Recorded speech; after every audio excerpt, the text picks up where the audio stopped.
All right, good afternoon, everybody. My name is Carlos Abeles. I'm doing a persuasive speech for a speech class, and the title of today's lecture is on texting and driving. All right, so before we begin, let me ask everybody, how safe do you feel right now on the roadways? Well, a study conducted by the CDC stated that 1 in 3 drivers said that they felt safer 5 years ago than they do on the roads today. Every day, 15 people are killed, and over 1,200 are injured as a result of distracted driving. In 2009, 5,400 deaths and over 400,000 injuries were directly related to distracted driving. And a study by the Virginia Tech Transportation Institute said that drivers that texted were over 23 times more likely to be involved in a crash than drivers that were not texting or distracted. Now, the same Center for Disease Control website listed 3 types of distractions for driving. The first being visual distractions, and this is anything that takes your eyes off of the roadway. The next were manual distractions, anything that takes your hands off of the wheel, and cognitive distractions, anything that takes your mind off of your task at hand, which is driving. And any of these things, visual distractions would be something that you see on the side of the road or texting. Manual distractions could be the radio, the air conditioner, a navigation device, and cognitive could be something as simple as the conversation that you're having with the person next to you. Alright, so we're going to watch a video real quick about distracted driving and about texting while driving.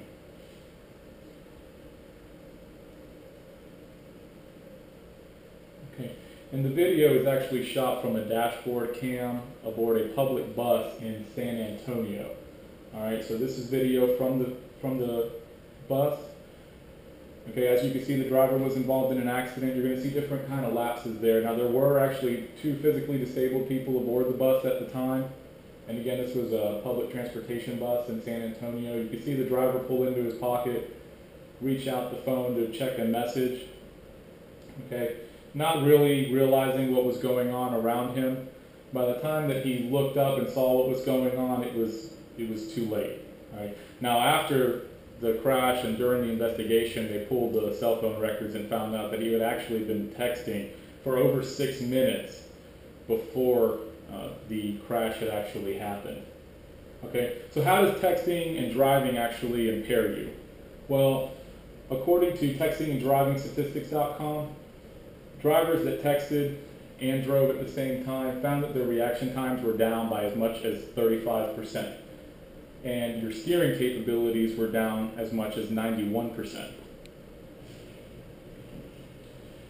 The same website did a study about the average of how long you took your eyes off the road during the average text, and they found that to be about 4.6 seconds. Now, if you're traveling 55 miles an hour, 4.6 seconds off the road is enough for you to cover the entire length of the football field, just to kind of put it into perspective for you.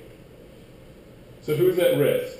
Well, the large and texting demographic coincidentally also happens to be the same age at where you're most likely to be involved in a crash, and that's anywhere from 16 to 20 years old. Teenagers, again, they fall into that same demographic. They're also a little bit more susceptible because of their inexperience behind the wheel.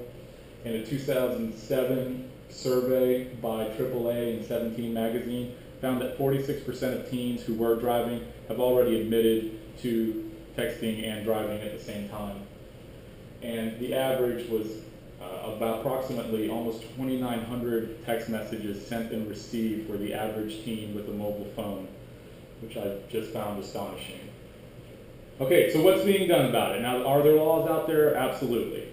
Okay, according to the Insurance Institute for Highway Safety, 43 states currently have restrictions on texting and driving. 37 of those 43 have already banned the practice completely in their state.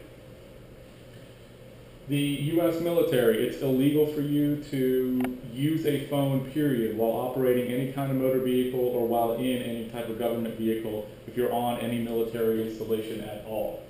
The city of El Paso has a no talking or texting ordinance in their city, and if you do get cited for it, if you go to court to try to fight it, the judge will give you an option. He'll either let you pay the fine or he'll let you waive the fine if you agree to put this sticker on your car that basically tells everybody that you got busted for texting and driving. And it's that way, it's their way of showing people that they are enforcing the laws out there.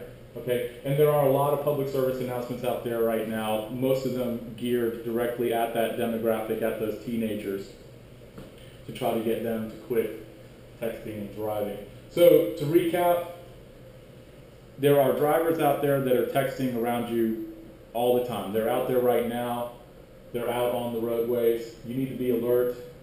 Again, the age group that's most likely to text is also the age group that statistically has the most crashes. And there are laws already in place. The important thing is it's not that there are laws in place, but just that we get the education out there. So it's really up to parents and friends to tell their family members to put those phones down. Okay? So again, let me ask you now, having gotten this information, how safe do you feel out on the roadways now? Again, put your phones down, do it for yourself and do it for others. No text is worth you risking your life or the lives of other people out on the roadways, okay? And when you're out there, just be safe, and thank you so much for your time.